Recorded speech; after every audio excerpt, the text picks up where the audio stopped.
नमस्कार दोस्तों, आपका स्वागत है आज के इस वीडियो में। तो आपने मेरे लगभग सभी वीडियो में जो जिसमें मैं प्राइस प्रिडिक्शन करता हूँ, उसमें एक चीज़ देखी होगी कि मैं एक डिमांड ज़ोन, सप्लाई ज़ोन इन सब की बातें करता हूँ। तो मतलब आज मैं उन सब चीज़ों का बेसिक सिखाऊँगा। एकदम ऊपर मतलब एकदम एडवांस सीखने के लिए तो बहुत टाइम चाहिए, लेकिन बेसिक्स है जिससे आपको समझने में और आसानी हो, तो ये बेसिक्स होगी। तो अगर आपको मतलब थोड़ा भी कैंडल एनालिसिस या चार्ट एनालिसिस करना नहीं आता, तो आप इस वीडियो में बने रहिए। मैं आपको क्लियरली बेसिक से हर चीज बताऊंगा। ठीक है, तो सबसे पहले आते हैं। देखो, दो टाइप के ये होते हैं। क्या होते हैं? दो टाइप के कैंडलस्टिक पैटर्न होते हैं।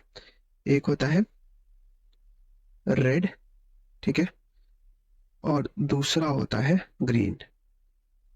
तो रेड का मतलब ये होता है कि कहीं बाइंग आई है, ठीक है, और ग्रीन का मतलब होता है सेलिंग हुई है। ठीक है, अब हम देखेंगे। ये ग्रीन कैंडल हो गई, ठीक है, और ये हो गई अपनी रेड कैंडल। ठीक है, अब आप देखिए। सबसे पहले रेड कैंडल का मतलब होता है, इसका मतलब होता है सेल, और इसका मतलब होता है बाई। ठीक है, ये तो आई होप सबको क्लियर होगा। ये इसका मतलब सेल हुआ, इसका मतलब हुआ बाई। अब हम आते हैं इसके पूरे प्रॉपर स्ट्रक्चर पे। तो मान लीजिए ये जो कैंडल है, ये जो दोनों कैंडल है, ये 1 डे के टाइम फ्रेम पे बनी है। मतलब ये पूरे एक दिन की कैंडल है। तो उसका क्या मतलब हुआ? उसका ये मतलब हुआ कि उस दिन सबसे ज्यादा, अगर अगर रेड कैंडल है तो उस दिन सबसे ज्यादा प्राइस यहाँ पे पहुंची थी। ठीक है, क्लोजिंग, सॉरी, ओपनिंग यहाँ पे हुई। ठीक है, इसको हम एच पी लिख देते हैं। इसको यहाँ पे हम हाईएस्ट प्राइस यहाँ पहुंची, ये ओपनिंग थी। ठीक है, ये क्लोजिंग थी, ये जो एकदम एज है। ठीक है,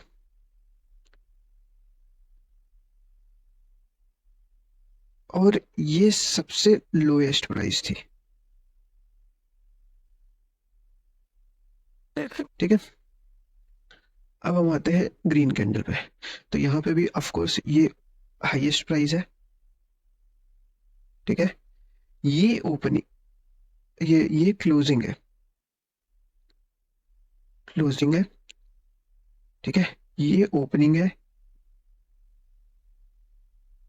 और ये सबसे लोएस्ट प्राइस है। अभी आपको समझ में नहीं आ रहा है तो निश्चिंत रहिए, मैं बताता हूँ। देखो, मान लीजिए आज का दिन है। ठीक है, तो आज सुबह यहाँ से, मतलब जैसे 12 रात के 12 बजे प्राइस यहाँ से एंट्री ली।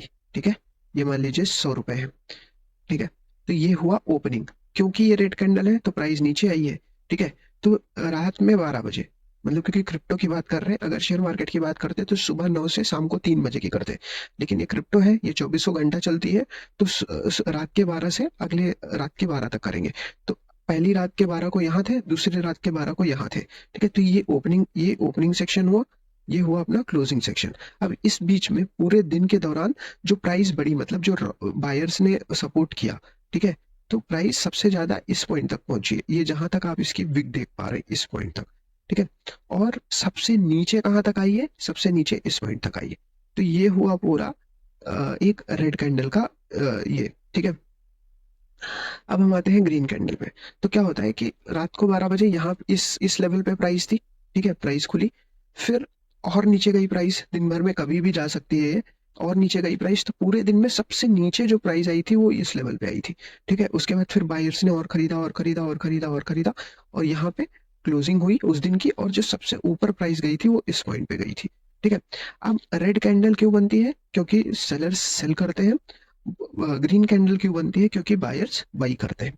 ठीक है, अब हम लोग इसमें देखते क्या है? हम लोग इसमें देखते हैं, देखो अभी जैसे ये तो मान लीजिए 100 हुआ, ये 100 रुपए हुए। ठीक है, क्लोजिंग हुई 90 पे। ठीक है, ये था लेट्स से 85। ठीक, और ये था 105। ठीक है, ऐसा मान लेते हैं अभी के लिए। तो ये तो पूरा स्ट्रक्चर हुआ, लेकिन इसके बीच में भी बहुत सारे पेंडिंग ऑर्डर्स होते हैं। पेंडिंग ऑर्डर्स क्या है, इसके लिए मैं कभी और वीडियो बनाऊंगा। अभी आप एक समझ लीजिए कि इसके बीच में एक पेंडिंग ऑर्डर्स होते हैं, ठीक है। तो जैसे ही प्राइस वहां पे पहुंचती है, वो पेंडिंग ऑर्डर एग्जीक्यूट हो जाते हैं, और उसी से हमारा बनता है डिमांड जोन सप्लाई जोन का पूरा जो गेम है, जो मैं पूरा समझाता हूँ वो, ठीक है। So let's go to demand and supply zone, ठीक है। ये वाला बैकग्राउंड, इससे क्या होता है, चलो अब सबसे पहले आते हैं हम लोग डिमांड जोन पे। डिमांड जोन, डिमांड जोन का मतलब क्या है कि यहाँ पे उस पर्टिकुलर क्रिप्टो करेंसी की डिमांड है, मतलब, ठीक है। मतलब अगर प्राइस वहां पे हिट किया तो वहां पे डिमांड है, तो लोग ज्यादा बाई करेंगे, ठीक है। अभी आप समझिए कि, रुकिए यही पे यूज कर लेता हूँ मैं, ठीक है। ये है अपना डिमांड जोन, ठीक है। अब प्राइस यहाँ कहीं है, प्राइस वहां से नीचे आया, तो वो यहाँ पे पहुंचा। यहाँ पे क्या है, बहुत लोग खड़े हैं, बोल रहे हैं भाई मुझे दे दो, भाई मुझे दे दो, भाई मुझे दे दो। तो ये लोग सब खरीद लेंगे क्योंकि ये डिमांड जोन है। तो यहाँ पे जब लोगों ने खरीद लिया, तो उसके बाद ये प्राइस अपने आप ऊपर चली जाएगी। क्यों? क्योंकि बाइंग ज्यादा हो रही है, ऑब्वियस सी बात है, जब बाइंग होगी तो प्राइस ऊपर जाएगी ही जाएगी, ठीक है। तो ये हुआ अपना डिमांड जोन। तो डिमांड जोन में एक ही चीज होता है, वो होता है कि जब प्राइस एक अच्छे, अब अच्छा डिमांड जोन क्या है वो हम बाद में सीखेंगे, लेकिन अगर एक प्राइस डिमांड जोन को हिट करती है, ठीक है, तो वो ऊपर जाएगी, ठीक है। अब हम आते हैं डिमांड जोन होते कैसे। तो एक एक डिमांड जोन होता है जिसमें, अब देखिए, एक एक बात मैं मतलब ये डिमांड जोन पढ़ाने से पहले मैं आपको बेस कैंडल बता देता हूँ।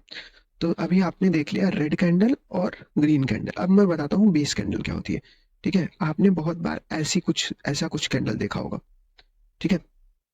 इसको मैं रेड कर दूं,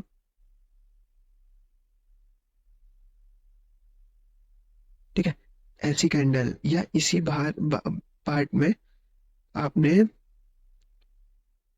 ये कोई भी कलर की हो, ये रेड हो ग्रीन हो, इससे हमें फर्क नहीं पड़ता। हमें सिर्फ एक चीज से फर्क पड़ता है, वो है कि इसका स्ट्रक्चर कैसा है, ठीक है। ऐसी ऐसी मतलब जो कैंडल एकदम परफेक्ट ना हो, ठीक है, वो सब बेस कैंडल होती है। तो मैं एक बार फिर से,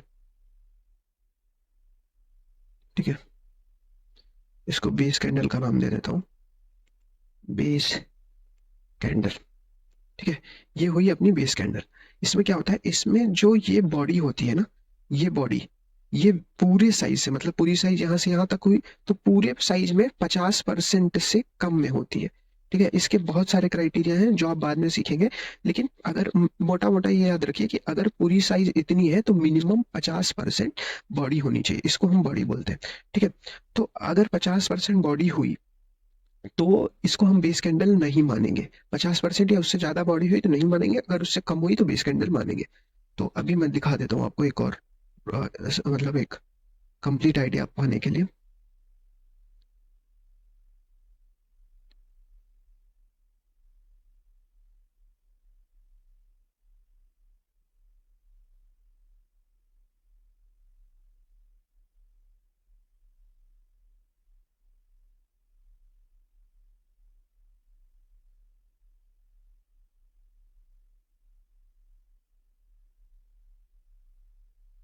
ठीक है, अभी आप देखिए, तो ये दोनों बेस कैंडल है और ये दोनों नॉर्मल कैंडल है। अब इसमें आप फर्क देख रहे हैं, इसकी बॉडी भी अच्छी खासी स्ट्रांग है और इसकी विक भी इसके बॉडी से मतलब 50% से कम है।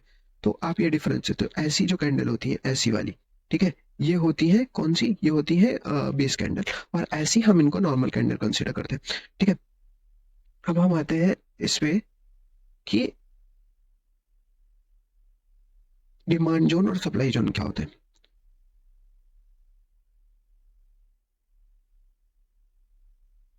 ठीक है। अब आते हैं डिमांड जोन पे। तो देखिए, डिमांड जोन दो टाइप के होते हैं। पहले टाइप वन, वो है ड्रॉप बेस रैली, ठीक है। या इसको और आसान भाषा में करते हैं, रेड, ठीक है, रेड बेस और ग्रीन, ठीक है। और एक और करते हैं इधर, टाइप टू, ठीक है, ग्रीन बेस ग्रीन। तो अभी हम इसको ग्रीन कर लेते हैं।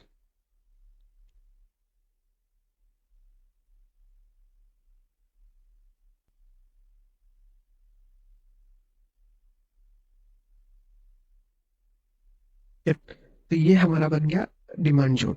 अब देखिए डिमांड जोन में क्या है, दो टाइप के हो सकते हैं। एक होता है कि ये एक बड़ी सी रेड कैंडल बने, उसके बीच में कुछ भी बेस कैंडल है। अब ऐसा जरूरी नहीं कि एक रेड हो एक ग्रीन हो, और ऐसा जरूरी नहीं कि सिर्फ दो ही हो। यहाँ पे ऐसे चार हो सकती हैं, चार की चारों ग्रीन हो सकती हैं। चार हो सकती हैं, चार की चारों रेड हो सकती हैं।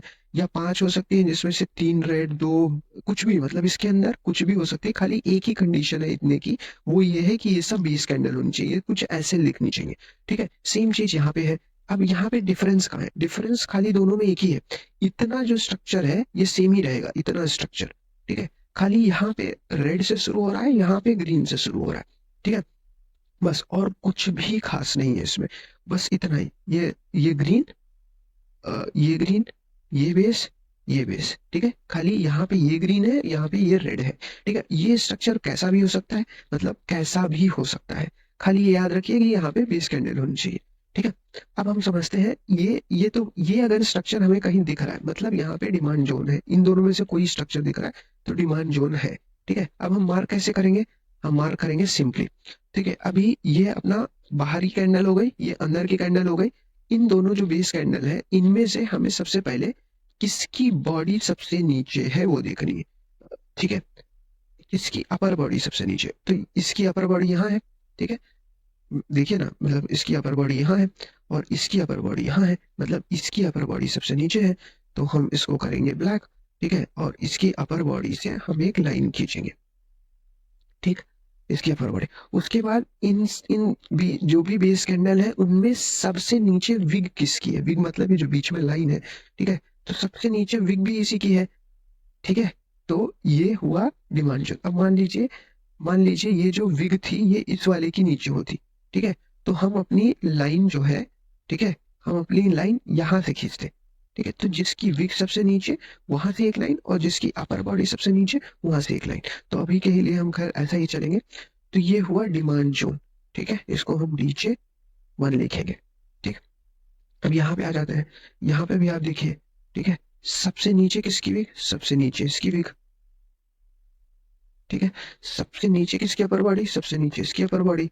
ठीक है, तो ये भी डिमेंशन हुआ डीजे टू। अब आप बोलोगे कि भाई देखो, इसमें इसमें भी आप सेम, मतलब ये स्ट्रक्चर फॉलो कर रहे हो, इसमें भी सेम स्ट्रक्चर फॉलो कर रहे हो। अब यहाँ पे सिर्फ डिफरेंस ये है कि ये ग्रीन है और ये रेड है। ठीक है, तो दोनों में बेटर कौन सा है। अगर मान लीजिए आपके पास ऑप्शन दिया जाता है कि एक ये डिमांड जोन है और एक ये डिमांड जोन, आप चूज क्या करेंगे। तो आप हमेशा ध्यान रखिए कि देखो यहाँ पे क्या हुआ, यहाँ पे बायर आए।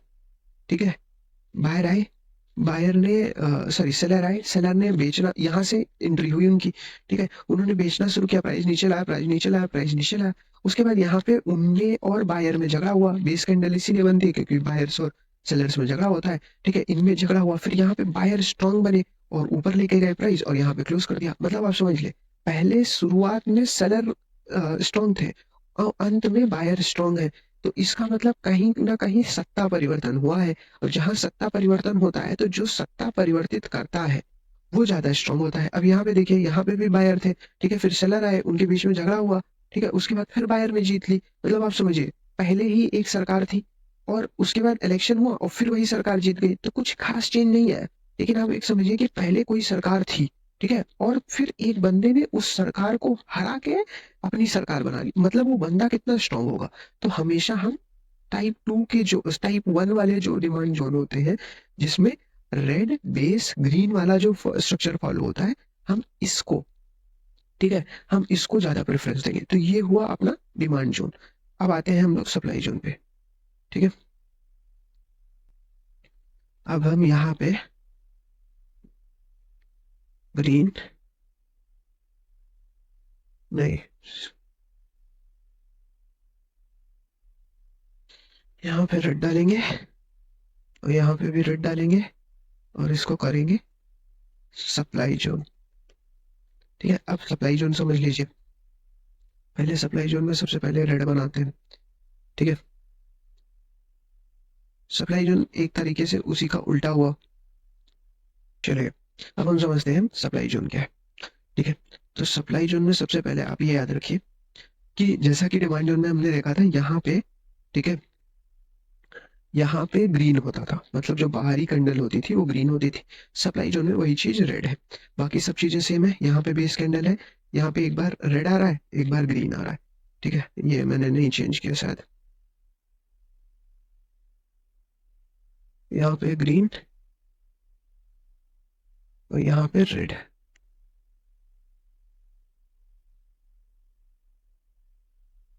ठीक है। तो ये ऐसा हो रहा है, मतलब सब कुछ सेम। वहां पहले ग्रीन आता था, यहाँ पे अब रेड आ रहा है, बाकी सब चीजें सेम। अब इसमें कैसे मार करेंगे, तो सबसे पहले सप्लाई जोन समझ लीजिए। सप्लाई जोन क्या होता है कि मान लीजिए यहाँ पे कहीं पे ये अभी जैसे, रुकिए मैं मार्क ही कर देता हूँ, ठीक है। सबसे पहले क्या करते हैं, जो सबसे ऊपर की विग होती है, ठीक है, वहां से एक लाइन, जो सबसे ऊपर की विग हुई वहां से एक लाइन, ठीक है। और जो सबसे ऊपर की लोअर बॉडी होती है, मतलब ये सबसे ऊपर की लोअर बॉडी आई थिंक इसी का है, ठीक है। तो ये जो एरिया है, ठीक है, ये एरिया, ये हुआ सप्लाई जोन। ये एरिया सप्लाई जोन, मतलब अभी प्राइस यहाँ है, जब प्राइस यहाँ से ऐसे ऐसे ऐसे उठते आएगी, यहाँ लड़ेगी तो नीचे जाएगी। सप्लाई जोन से चीजें लड़के नीचे जाती हैं, क्यों? क्योंकि यहाँ पे सप्लाई ज्यादा है। यहाँ पे लोग बैठे हैं कि आओ भाई इस प्राइस में मेरी चीजें खरीद लो, इस प्राइस में मेरी चीजें खरीद लो। तो अभी क्योंकि मैंने पहले ही बताया था, ये ओपनिंग होता है, ये क्लोजिंग होता है, तो अभी प्राइस यहाँ चल रही है। जब प्राइस यहाँ पहुंचेगी तो जो लोग बेचने के लिए बैठे हैं वो लोग अपनी प्राइस यहाँ पे बेच, वो मतलब अपना उस प्राइस पे यहाँ पे बेच देंगे, और जैसे बिकेगा प्राइस नीचे आएगी। यहाँ पे भी वही होगा, जैसे बिकेगा प्राइस नीचे आएगी। तो ये होता है सप्लाई जोन, ठीक है। तो सप्लाई जोन वन और सप्लाई जोन टू, ठीक है। तो वहां नहीं जा रहा, मत जाओ। तो इस हिसाब से ये सप्लाई जोन हुआ, ये भी सप्लाई जोन हुआ। अब इसमें स्ट्रॉन्ग कौन सा है, फिर वही कॉन्सेप्ट। बायर्स ने यहाँ से प्राइस शुरू की, यहाँ तक उन्होंने मतलब एकदम खरीदा, भर भर के खरीदा, प्राइस यहाँ तक पहुंची, फिर यहाँ उनमें झगड़ा हुआ, फिर सेलर ने उनको नीचे ले आया। तो मतलब किसी एक सरकार की गवर्नमेंट थी, ठीक है, किसी एक पार्टी की गवर्नमेंट थी, फिर वो आराम से राज कर रहे थे, फिर एक दिन इलेक्शन आया, दोनों ने झगड़ा किया, फिर एक नया बंदे ने पुरानी वेल स्टेब्लिश सरकार को गिरा के अपनी अपनी कुर्सी मतलब उस कुर्सी पे जाके खुद बैठ गया। तो ये जो नया बंदा है ये बहुत स्ट्रांग होगा, ठीक है। तो हमेशा इस वाले जो इस वाला ये वाला जो ये है, क्या बोलते हैं, सप्लाई जोन, हम इस पे ज्यादा ट्रस्ट करेंगे। तो आई होप आपको सप्लाई जोन और डिमांड जोन के बारे में कुछ थोड़ा बहुत समझ में आया होगा, ठीक है। और अगर अब आप जब मेरा प्राइस प्रिडिक्शन देखेंगे तो आपको चीजें थोड़ी बहुत और ज्यादा क्लियर होंगी, ठीक है। तो बने रहिए क्रिप्टो मुद्रा पे, मिलते हैं अगले वीडियो में।